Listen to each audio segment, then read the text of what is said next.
New video from the Russian Defense Ministry claims to show aviation crews destroying a column of Ukrainian armored combat vehicles and air defense units. VOA cannot independently verify the images. The Kremlin continues claiming it targets only military facilities and personnel, but verified images paint a different picture.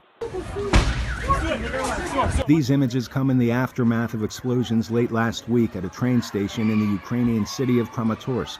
Dozens of civilians were killed in the attack. Russia denied responsibility, instead blaming Ukraine for attacking itself as an act of provocation.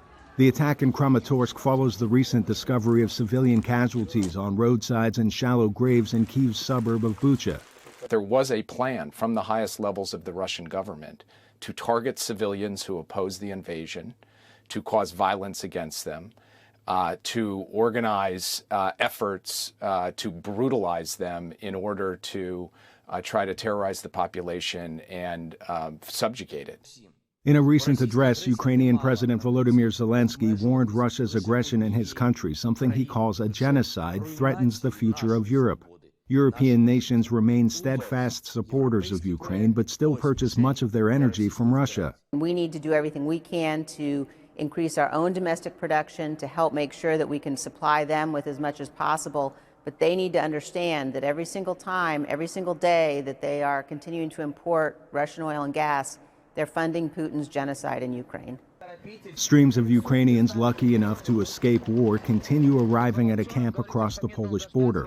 But many remain trapped in places like the besieged port city of Mariupol with no hope in sight. We went there with buses, we moved, we try again and again, but unfortunately the situation around Mariupol was too dangerous. The security conditions were not good. The security guarantees we got were not good either. So at around 20 kilometers from Mariupol, we had to go back.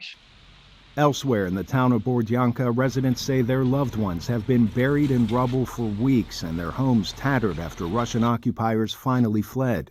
It's a scene increasingly common of civilians as military targets in this war, despite Russian claims to the contrary.